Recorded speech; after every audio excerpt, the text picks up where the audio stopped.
unlikable do you have to be to lose a role that fans love you in? And even Christopher McQuarrie, who's so successful now at the Mission Impossible movies, who liked working with Cavill so much, pitches a Superman idea to Warner Brothers for Cavill to star and McQuarrie to write and direct, and Warner Brothers says no because they don't want to work with Cavill. That you got to be pretty darn unlikable. Like, wow, I've been telling you for so long that Henry Cavill has a likability problem behind the scenes, and so many of you didn't believe me. But I think this is really strong evidence, because you could almost say this.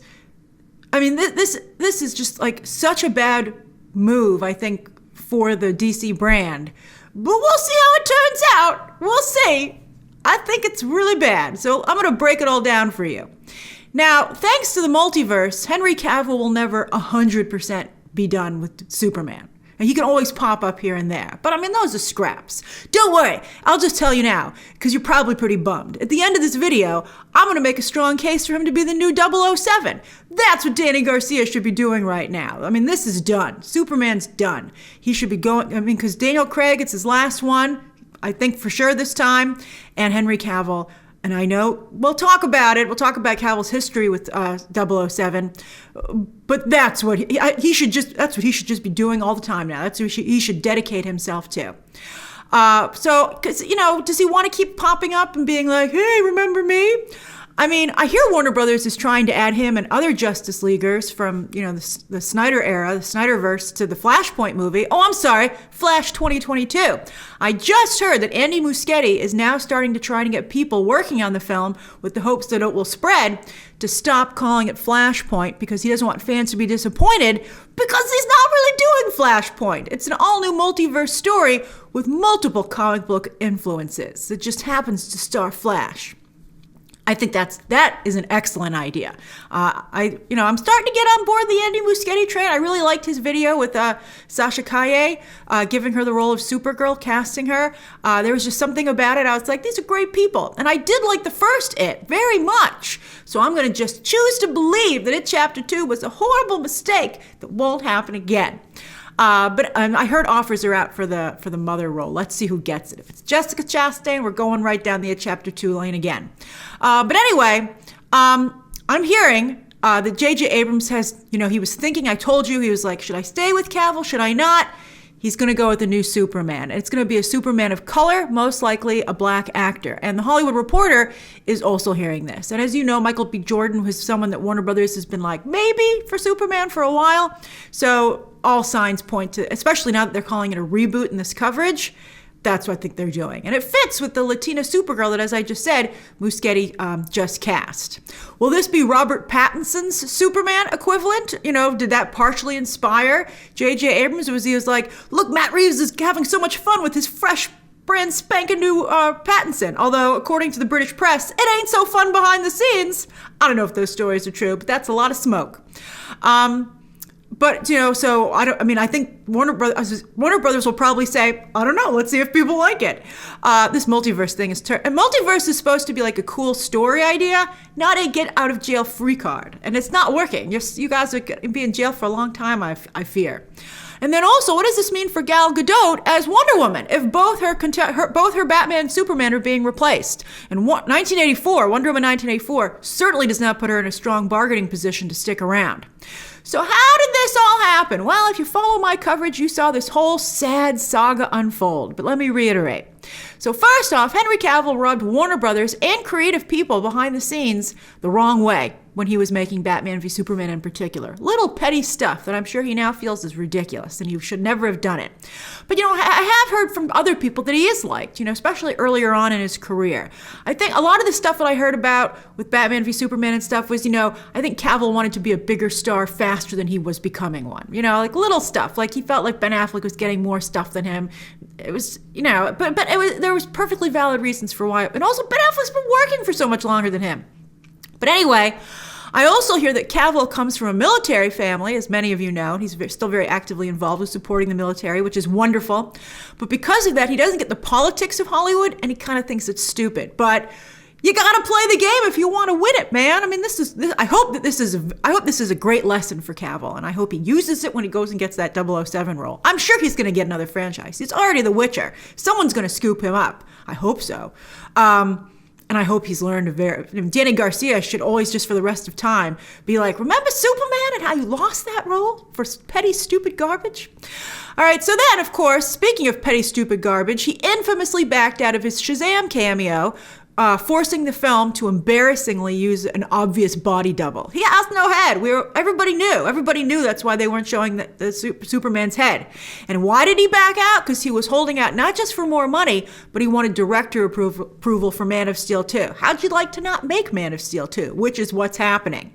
And that was pretty much it. I mean, if you want to look at an actual moment in time where Henry Cavill lost the role of Superman, that's it. I think there's still a chance he could show up, as I said, in Flash.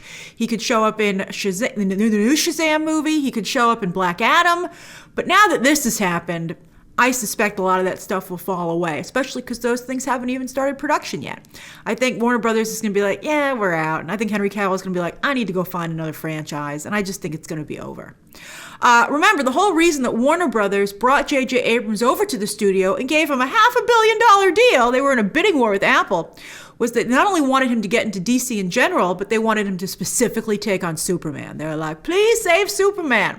And as I reported to you months ago, and other sites have also covered, J.J. Abrams has been meeting with screenwriters to work off of an outline that he's come up with, and while he was deciding if he wanted to stick with Cavill or not. And now, today, this headline has been generated by the fact that he's landed on Ta-Nehisi Coates.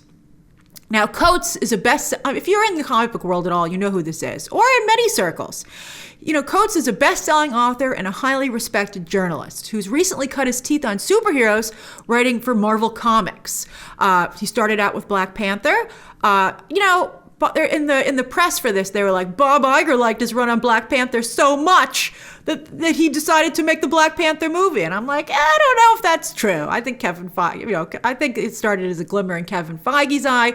And I can tell you, as someone who's read that comic that Coates wrote, they were very different entities. And they actually, I think, kind of came out around the same time. So it's like the chicken and the egg. It's not quite sure which one came out first. And then also Coates has since gone on to write Captain America, starting in 2008, which I believe he still currently writes. And I hate to say it, but while I deeply respect Coates' reputation and all that he's accomplished, I personally am not a fan of his comic book work. I think it's overly cerebral and analytical, and it's very light on action.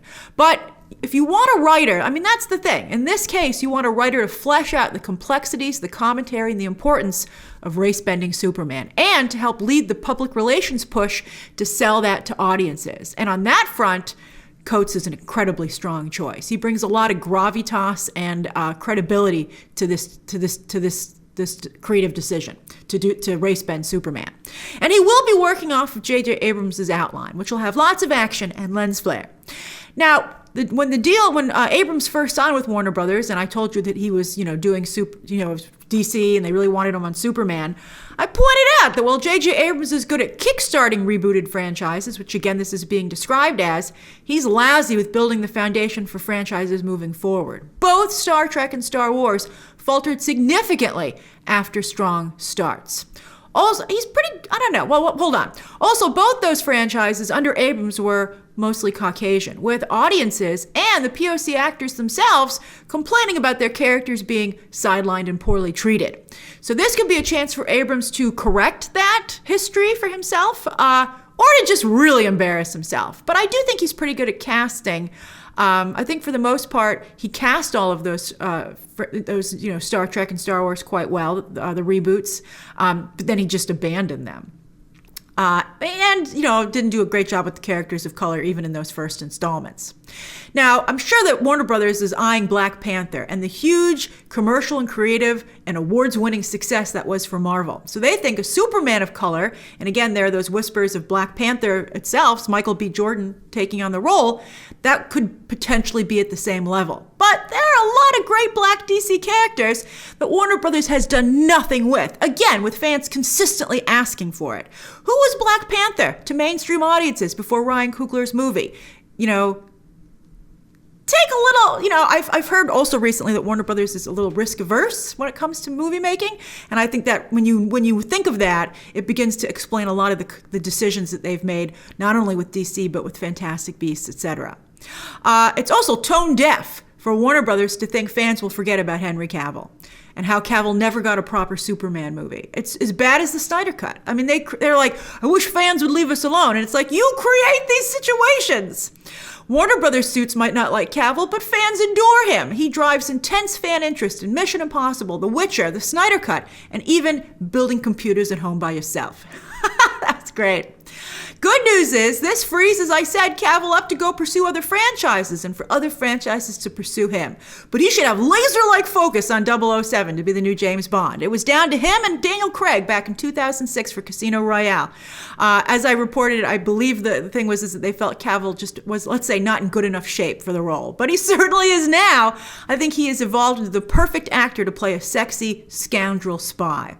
I think it's fantastic. That's what they should be focusing on. I know that fans will be sad, but I think they should just call it. Time of death, February 25th, 2021.